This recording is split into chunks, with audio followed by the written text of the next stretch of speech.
Bhagavad Gita 11th chapter విశ్వరూప దర్శనయోగంలో 41 శ్లోక. సకేతి మత్వా ప్రసభం యదుక్తం హే కృష్ణ హే యాదవ హే సకేతి అజానతా మహిమానం త్వవేదం మయా ప్రమాదాత్ ప్రణయేన వాపి. ఏదైతే ఆ కృష్ణుడి సంబోధించి ఆ విశ్వరూపంలో చూస్తున్న వాటినన్నిటికీ కూడా ఆనందంతో పారవశ్యంలో పైగా అప్పుడు ఏదైతే విశ్వరూపాన్ని చూశాడో అందులో అన్నీ చూసిన తర్వాత ఈ పరమాత్మ పట్ల నేను ఇట్లా వ్యవహరించాను అన్న పశ్చాత్తాపం వస్తుంది.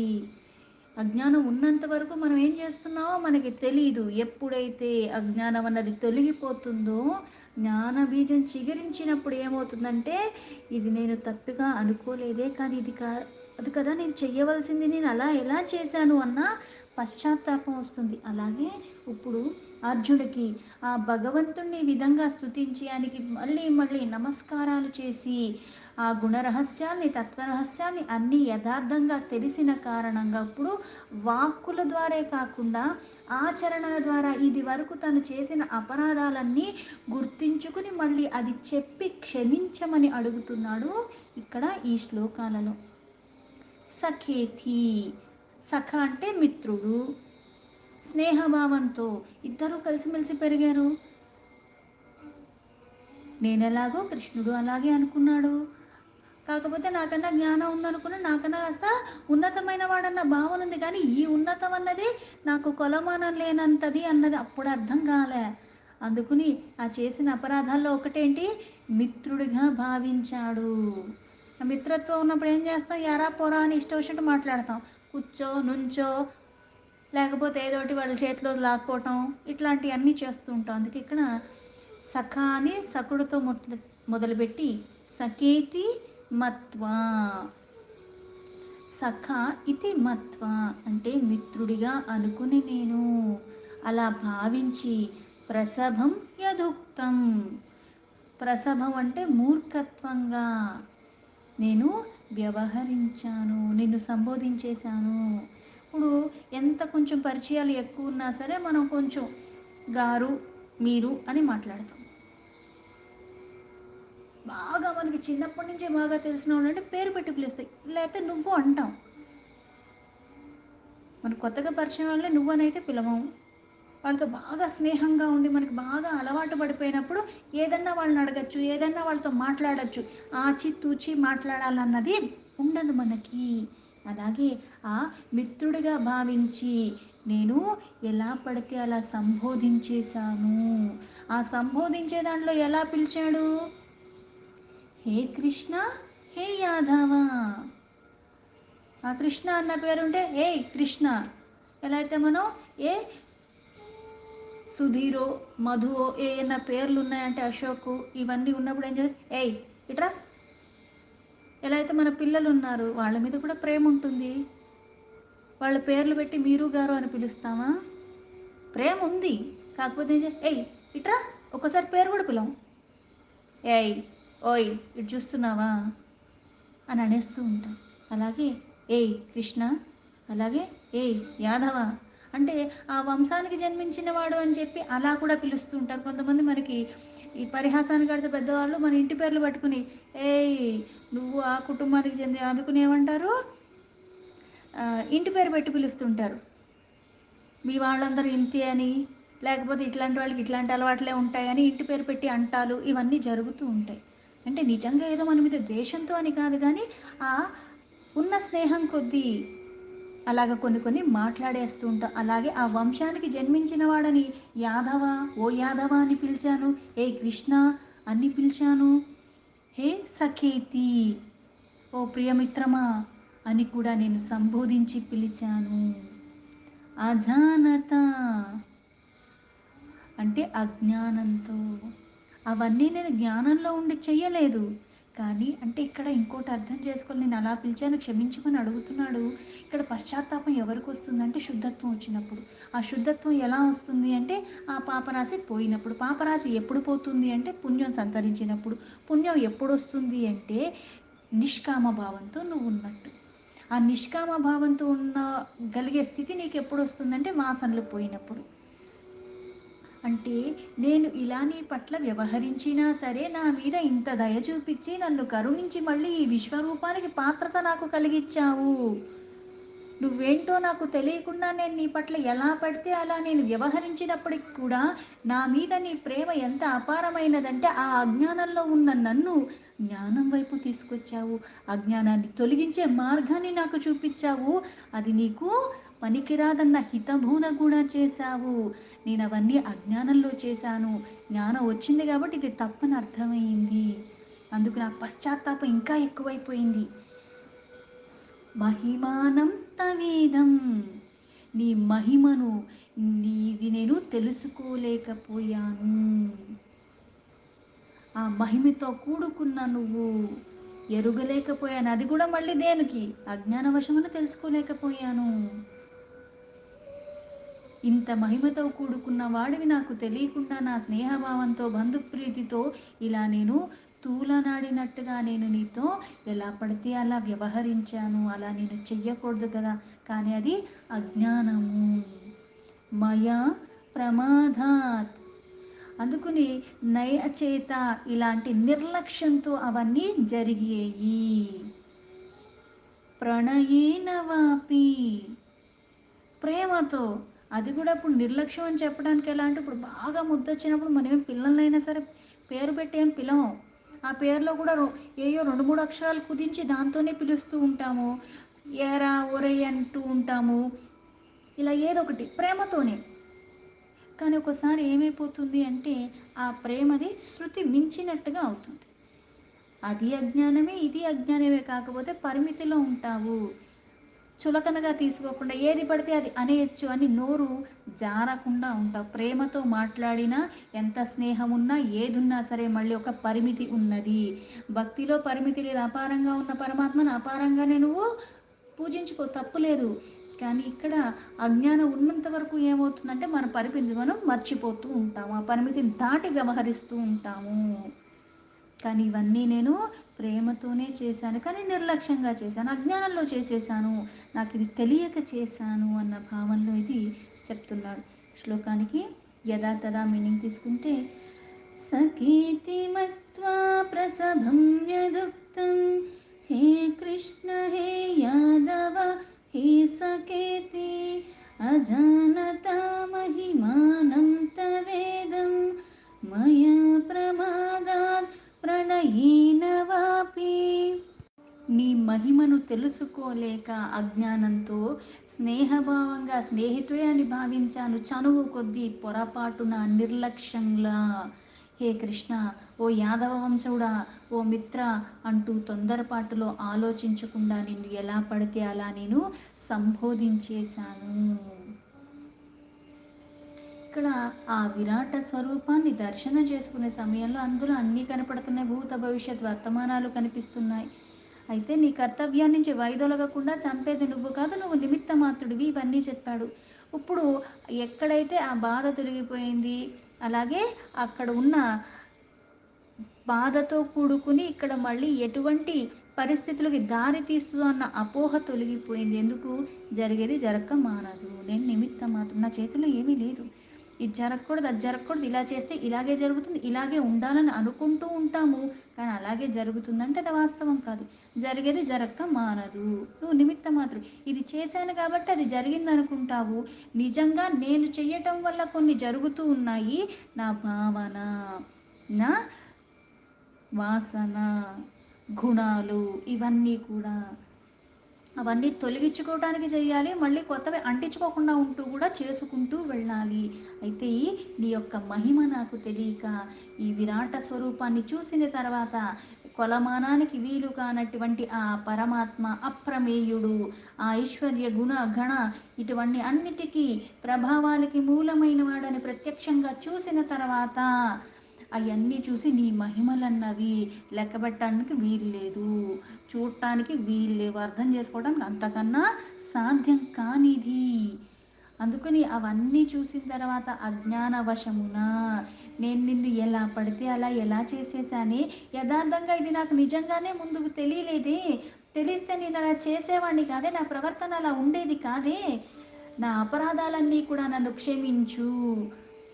ఇప్పుడు తప్పు చేశావు అని ఎప్పుడైతే నీ మనసుకు తడుతుందో, పశ్చాత్తాపం, అవతల వాళ్ళు క్షమించానన్నా సరే నేను చెయ్యరాంది చేశాను, నిజంగా మనస్ఫూర్తిగా ఎప్పుడైతే నీ మనసు అన్నది నిర్మలంగా ఉంటుందో, ఆ క్షణంలో తెలియక మాట్లాడిన తర్వాత నువ్వేం చేస్తావంటే ఆ పశ్చాత్తాపం కొద్దీ, అంతేగాని ఇప్పుడు ఒక క్వశ్చన్కి ఒక ఆన్సర్ రాశాను కదా, ఒక మాట అన్నాను కదా, అందుకని వెళ్ళి ఏదో నోటి లెక్కన సారీ చెప్పేశాను కాబట్టి ఆ సమస్య తీరిపోయింది అనుకోవటం పొరపాటు. ఈ పశ్చాత్తాపం ఉన్నవాడు ఎలా ఉంటాడు అంటే, నేను చెప్పినా అవతలవాడు క్షమించానని చెప్పినా ఈ లోపల ఈ సెగ రగులుతూనే ఉంటుంది, అది తొందరగా చల్లారదు. ఎందుకంటే నేను తప్పు చేశాను, ఆ తప్పు చేశానన్నది నా మనస్సాక్షి నాకు చెప్తూనే ఉంటుంది. ఎందుకంటే దాన్ని ఇప్పుడు నేను సరిచేసే స్థితిలో కూడా లేను, చేసేసాను, జరిగిపోయింది, అనర్థమే అనుకోవచ్చు. ఒక మాటే కదా, దానికి ఎందుకు ఇంత అనర్థం అవుతుందంటే, చెయ్యరాంది చేసినప్పుడు ఆ భావన అలా ఉంటుంది. ఎందుకంటే ప్రక్షాళన అయిపోయింది. ఇక్కడ మనకి స్పష్టంగా అర్థమవుతుంది అది తప్పు. ఇలా ఎలా చేస్తాను, ఇది అనుకోవటానికి కూడా మూల కారణం మళ్ళీ ఇలానే చేయకుండా ఉండాలి. కొన్ని కొన్ని మన ఆఫీసర్ అయినా ఎవరైనా సరే కాస్త మనతో కాస్త బాగుండి అన్నీ ఉన్నప్పుడు మనం అది మళ్ళీ మర్చిపోతూ ఉంటాం. అతి చనువు ఎక్కువైపోయి కూడా ఒక్కొక్కసారి ఏం చేస్తాం, మనం అతిగా ప్రవర్తిస్తూ ఉంటాం, మళ్ళీ అది అపార్థాలకి చాలా వాటికి దారి తీస్తూ ఉంటుంది. అందుకే ఇక్కడ ఆ భగవంతుడు సాటిలేని అపారమైన ఆ మహిమను తెలుసుకోలేని కారణంగా నాకు అప్పుడు అజ్ఞానం ఉంది, ఇప్పుడు అజ్ఞానం లేదు అని అనుకుంటున్నాడు, అప్పుడు అజ్ఞానం ఉందని గుర్తించాడు. అందుకే సామాన్యుల్లాగే నా స్నేహితుడు నా బంధువు అంటూ నీతో ఎలా పడితే అలా మాట్లాడేశాను అంటే, ఎలా పడితే అలా పిలవటమే కాకుండా ఎలా పడితే అలా నీతో మాట్లాడేశాను, పూజ్యభావాన్ని అసలు నీకు చూపించనే లేకుండా అంత చనువు కొద్దీ పొరపాటున దోషాలు చాలా చేసేశాను, అన్నిటిలోకి సర్వశ్రేష్ఠుడైన నీ పట్ల నేనలా వ్యవహరించేశానే, ఆ మహర్షులే సిద్ధగణములే నిన్నే పూజిస్తూ ఉంటే అటువంటి నిన్ను ఇంతలా తూలనాడేశానే, ప్రతి ఒక్కళ్ళు నిన్నే ఆశ్రయించి ఉన్నారు, ప్రతి ఒక్కళ్ళు నీకే పాదాభివందనాలు చేస్తున్నారు, అటువంటిది నా సౌభాగ్యం కొద్దీ నాకు నువ్వు అంత సాన్నిధ్యంలో దొరికితే నేను ఇన్నాళ్ళు ఎలా తెలుసుకోలేకపోయాను, నా ఈ అజ్ఞానం అన్నది ఏ స్థితిలో ఉంది, అయినా నా దోషాల్ని మన్నించి నాకు మళ్ళీ ఇది ప్రసాదించావన్న భావనతో, అందుకు అలా మళ్ళీ మళ్ళీ క్షమించమని అడుగుతున్నాడు. ప్రేమతోనే చేశాను, కానీ అది తప్పే, అది దోషమే, ఆ భావాన్ని స్పష్టపరుస్తూ చెప్తున్నాడు. అందుకే ఈ పదముల్ని మళ్ళీ మళ్ళీ వినియోగించి చెప్తున్నాడు. మిత్రుడిగా భావించాను, ఆదరభావాన్ని నేను చూపించలేకపోయాను, ఎలా పడితే అలా ఎలా సంబోధించాను, పరిహాసానికి చేసిన తెలియక చేసిన, ఎలా అయితే మంచి పని అన్నది తెలిసి చేసినా తెలియకుండా చేసినా అది మంచి జరుగుతుంది, చెడ్డ పని అది తెలిసి చేసినా తెలియకుండా చేసినా మళ్ళీ దానివల్ల పాపమే వస్తుంది. అందుకే నువ్వెవరో తెలియక నీ మహిమలు నీ విభూతుల్ని యథార్థ తత్వాన్ని అజ్ఞాన వశమున నేను తెలుసుకోలేక ఎలా పడితే అలా వ్యవహరించాను, నీతో కలిసి పడుకున్నాను, నీతో కలిసి తిరిగాను, నీతో కలిసి నేను బోల్డ్ ఆటలాడుకున్నాను, పైగా ఒంటరిగా ఉన్న 10 మందిలో ఉన్న నీ మీద ఉన్న చనువు కొద్దీ నేను కాస్త హేళనగా పరిహాసంగా కూడా చాలా సంబోధించేసి ఉన్నాను.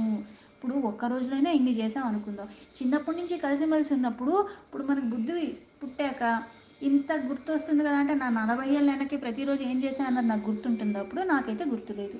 నాకు మహా అంటే నిన్న మొన్న లేకపోతే 10 ఏళ్ళవి, అది కూడా 10 ఏళ్లలో కూడా బాగా మనసుకు తాకిని, అది బాధ కలిగించేదో సంతోషం కలిగించేదో ఆ సందర్భానికి తగ్గట్టు ఆ కొన్ని కొన్ని ఘట్టాలే గుర్తుంటాయి, కొన్ని కొన్ని మాటలే గుర్తుంటాయి.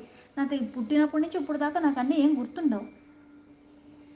కానీ ఇక్కడ ఎన్నో చేసున్నాను, హేళనగా మాట్లాడాను, పైగా అందరి ముందు కూడా నిన్ను యాదవుడు యాదవుడు అన్నట్టుగా కూడా పిలిచేశానే, ఇన్ని అవమానాలు చేసి ఇన్ని పరిహాసాలు చేశాను, పైగా నా అపరాధాలు అన్నీ ఉన్నా నన్ను నువ్వు క్షమించి మళ్ళీ నాకు ఇవన్నీ ప్రసాదించావు, అటువంటి మహాపురుషుడితో నేను ఇలా ఎలా ఉన్నాను, అంత చులకన బావగా చూపించిన నా అపరాధాలన్నీ కూడా నువ్వు మన్నించగలిగావు కాబట్టి ఇక్కడ నాకు ఇంకా పశ్చాత్తాపం. ఇప్పుడు మనం ఒకళ్ళకి సహాయం చేసాం. వాళ్ళు మనకి మళ్ళీ తిరిగి సహాయం చేస్తే అది పెద్దగా ఏమి అనిపించదు. నేను చేసున్నానుగా చేశాడు అనుకుంటా. నేను ఒకళ్ళని బాగా బాధించాను అసలు అకారణంగా. పోనీ వాళ్ళు నా పట్ల ఏదన్నా చేసున్నారు, నేను బాధించానంటే అర్థం ఉంది. వాళ్ళు ఏమీ చెయ్యకపోయినా సరే నాకున్న అహంకారం కొద్దీ నేను చాలా బాధిస్తాను. నా ఇష్టం వచ్చినట్టు చేస్తాను. వాళ్ళ నలుగురిలో కనిపిస్తే కూడా కించపరిచినట్టుగా అసలు నీ దగ్గరే ఉంది, నువ్వు దేనికి పనికొస్తావు, నువ్వెంత నా కాలి గోటికి సరిపోవు, ఇట్లాంటివన్నీ నేను మాట్లాడతాను. కానీ ఒకానొక సమయం వస్తుంది. అది వెంటనే రాకపోవచ్చు. వచ్చినప్పుడు ఏమవుతుందంటే, నా చుట్టుపక్కల ఇంతమంది ఎవరైతే ఉన్నారో నా దగ్గర ఇన్నున్నాయి కదా! నాకేంటి అని అనుకున్నాను. కానీ ఎంతమందిని బాధించే ఉన్నాను. కానీ ఇప్పుడు నాకు నిజంగా అవసరం వచ్చి ఒక్కసారిగా స్థితి తారుమారైపోయింది.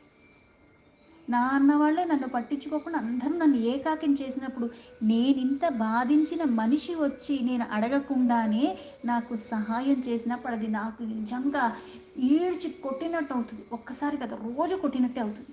ఎందుకు అంటే వాళ్ళ పట్ల నేను ఎలా ప్రవర్తించానన్నది నాకు సీన్ బై సీన్ కనిపించినట్టుగా అక్కడ అలా మెదులుతూ ఉంటుంది. ఇంకా బాధొచ్చేస్తూ ఉంటుంది.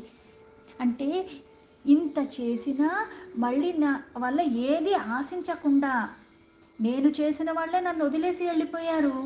కానీ నేనేమి చెయ్యకుండా వారిని మళ్ళీ బాధించినోడిని అయినప్పటికీ కూడా నా దగ్గర నుంచి ఇంకేది ఆశించకుండా నా చుట్టుపక్కల ఎవరు లేని సమయంలో కూడా నా దగ్గరకొచ్చి నుంచుని నాకు చెయ్యవలసిన దానికన్నా ఎక్కువగా సహాయం చేసి మళ్ళీ నా నుంచి ఏమి ఆశించకుండా వెళ్ళిపోతున్నప్పుడు నాకెలా ఉంటుంది?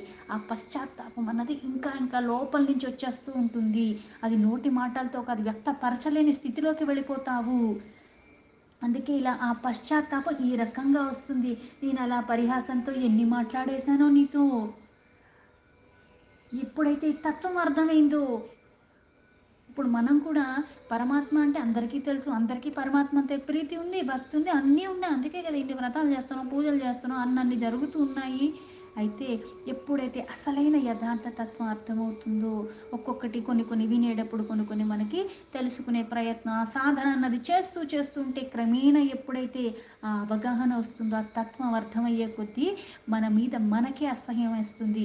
నేను ఏ శక్తినైతే నాకిచ్చాడో, ఏవైతే నాకు ఇన్ని ఇచ్చాడో, నేను దీన్ని ఎలా దుర్వినియోగం చేయగలిగాను, ఇది ఎలా మాట్లాడగలిగాను, ఆ పరమాత్మ సన్నిధిలో కూర్చుని పూజ చేశానే, ఆ పరమాత్మ సర్వస్వం అన్నది నేను అర్థం చేసుకున్నానే, ఆ పరమాత్మ సర్వస్వం అన్నప్పుడు మళ్ళీ గదిలోంచి బయటకు వచ్చాక ఇలా ఇంకొకళ్ళతో మాట్లాడేటప్పుడు కూడా నా నోరు జారి అలా ఎలా నేను అడగలిగాను, అలా అనకూడదే, నేను అలా ఉండకూడదే, ధర్మాన్ని పట్టుకుని నిష్కామంగా చేసుకుంటూ వెళ్ళిపోమన్నాడు గానీ, నాకు ఎక్కడో ఒకక్కడ ఈ వాసనల కొద్దీ, ఈ వికారాల కొద్దీ నేను మళ్ళీ ఇలా దిగజారేలాగా చేస్తున్నానే. నేనలా ఉండకూడదు, ఉండకూడదు. ఆ తప్పు నేనెలా చేసేశాను. అవతలోడు వచ్చి నీకు చెప్పడు. కానీ తప్పు చేశావని నీకు అర్థమైపోతుంది. దాన్ని మళ్ళీ కప్పిపుచ్చుకోవాలని కూడా ప్రయత్నం చెయ్యవు. శుద్ధత్వం వచ్చే కొద్దీ ఇలాంటి ఆలోచనలు వస్తూ ఉంటాయి. అలాంటివే మనకి మెదులుతూ ఉంటాయి. అందుకు నా ప్రవర్తన అన్నది చాలా తప్పుగా ఉంది. అందుకు నన్ను క్షమించు. ఇంత యుద్ధం చేస్తుంటే నా పక్కనే ఉండి ధనుర్బాణాలు పక్కన పెట్టేసి కూడా అలా ఎలా పడిపోయాడు, యుద్ధం చెయ్యలేనంటే కూడా అది తత్వబోధ దగ్గర నుంచి ప్రతీదీ నువ్వన్నవాడివి నిమిత్త మాత్రుడివి అని చెప్పి ఇంత కరుణించి నాకు ఈ జ్ఞానాన్ని, పరమార్థాన్ని, జీవిత పరమ సత్యాన్ని చెప్పావు. సాధ్యం కానిది సులభంగా నాకు చేశావు. అంత కృప నా మీద చూపించినందుకు ఇంకా పశ్చాత్తాపం వచ్చేస్తుంది. నాకు తెలిసింది ఏమీ లేదు. నేను చెయ్యగలిగింది ఏమీ లేదు. నా విద్య, నాకున్న సేన, నా జ్ఞానం అన్నీ శూన్యం నీ ముందు. వీటికన్నిటికీ కారణం నువ్వు కదా! ఆ తత్వం తెలిసాక ఇలా అయిపోతూ ఉంటుంది.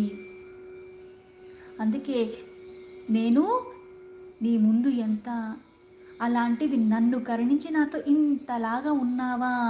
అందుకే ఆ పరమాత్మ యొక్క మహిమను, స్వరూపను ఎంత చెక్కు చెదరకుండా ఉన్నది. అందుకే ఆ పరమాత్మను మళ్ళీ మళ్ళీ ఈ విధంగా నిన్ను గౌరవించలేదు సరికదా! కానీ నేను ఇలా చేసేసానే, తప్పు చేశాను, తప్పు చేశాను. పైగా పరమాత్మ ప్రత్యక్షంగా ఉన్నప్పుడు తప్పు చేశానని ఆయన్నే పట్టుకుని వేడుకుంటే ఇంకెలా ఉంటుంది? అది మనకి లోపల నుంచి తీసివేస్తుంది. ఆ మహా అపరాధాలన్నింటి కూడా పరితపించిపోతూ ఇలా అడుగుతున్నాడు. నా ప్రవర్తన సరిగా లేదు నీతో. నీకు అనుమానం కాదు, అవమానాలు ఎన్నో చేసేశాను. కానీ పరమాత్మకు నిజంగా అవమానించేలాగా లేకపోతే ఆయనకి బాధ కలిగించేలాగా ఎవరు చెయ్యలేరు. కానీ నేను చేసింది ఏంటి అన్నది నాకు అర్థమైనప్పుడు నేను తప్పు చేశాను. ఆ తప్పుని నేను సరిదిద్దలేను. కాకపోతే తప్పని తెలుసుకోగలిగి మళ్ళీ చెయ్యకుండా ఉండటం అది జ్ఞానం. అర్థం పరమార్థం అంటే ఇవి. అంటే చేసింది ఎలాగో వాళ్ళు అనట్లేదు కాబట్టి, వాళ్ళది తెలుసుకోలేదు కాబట్టి నేనేదో మంచే చేశానని బుకాయించకుండా ఎలా ఉంటారు? సత్యానికి, ధర్మానికి కట్టుబడి ఉండటం అంటే ఏంటి? పక్కనోడొచ్చి నీకు చెప్పక్కర్లే. నువ్వు చేసింది నీకు తెలుసు. నువ్వు మాట్లాడింది నీకు తెలుసు. నీ ఆలోచన నీకు తెలుసు. ఆ తత్వం తెలిసే కొద్దీ, ఆ పరమాత్మకి నిజంగా సాన్నిధ్యం దొరికే కొద్దీ ఏమవుతుంది అంటే, ఇలాగా తెరిచిన పుస్తకంలాగా పరమాత్మ ముందు పెడతావు. ఇది నేను తప్పే చేశాను. ఇలా నేను ఉండకూడదు. ఇలా నేను చెయ్యకూడదు. మళ్ళీ పరమాత్మ దగ్గర చెప్పేసి రెండో రోజు మళ్ళీ అవే చేసొచ్చి నేనేదో తప్పు చేసేసాను. నేనేమి ఇలా చేయకూడదు అని చెప్పమని కాదర్థం. ఒక్కసారి నీ తప్పును నువ్వు తెలుసుకున్నాక మళ్ళీ దాన్ని చెయ్యకుండా ఉండగలగటమే జ్ఞానం. మళ్ళీ మళ్ళీ చేస్తున్నావు అంటే అలవాటు పడిపోతున్నావు. పైగా ఈ చెప్పే క్షమాపణ కూడా పెదవుల నుంచి వస్తుంది తప్పితే మనస్సు నుంచి రావట్లేదు. ఆ మనస్సు అన్నది పరమాత్మతోనే ఎప్పుడు నిండిపోయి ఉన్నప్పుడు, ఆ పరమాత్మ చింత నీకు ఉన్నప్పుడు ఎలా ఉంటుంది అంటే, రామకృష్ణ అనుకుంటూ ఒక మూల కూర్చుని అందరికీ దూరంగా ఉండటం కాకుండా, అందరికీ నేను చెయ్యవలసింది ఎంతో నా శక్తి కొలది, నాకున్న దాని కొలది ఆ పరిమితిలోనే చేస్తూ ఉంటాను కానీ చేసేది పరమాత్మ అన్న భావనలో ఉంటాను. అందుకని ఎవరిని తూలనాడను. వాళ్ళు నన్నన్నా సరే నేను దాన్ని పరమాత్మకే సమర్పించి వదిలేస్తాను. నాలో ఇంకా ఏది పోవాలనో నువ్వు ఈ రూపంలో నాకు ఈ సమయానికి అది మళ్ళీ నాకు కాస్త బాధే కలిగింది. కానీ దీనితో కూడా నాకేదో మేలే చేస్తున్నా అది అర్థం చేసుకునేంత జ్ఞానం నాకు లేదు. అందుకే సర్వము నీకే సమర్పిస్తున్నా. అన్నీ ఇచ్చింది నువ్వే. ఇది కూడా నా మేలుకే చేసి ఆ స్థితికి వెళ్ళిపోతారు. అందుకే ఇక్కడ పరిపరి విధాలుగా నేను ఇన్ని చేశానే అని అన్నీ గుర్తు చేసుకోవటం, మళ్ళీ ఇక్కడ క్షమించమని అంతలాగా మనస్ఫూర్తిగా అడుగుతున్నాడు. దీంతో భగవద్గీత 11 చాప్టర్ విశ్వరూప దర్శనయోగంలో 41 శ్లోక సంపూర్ణం.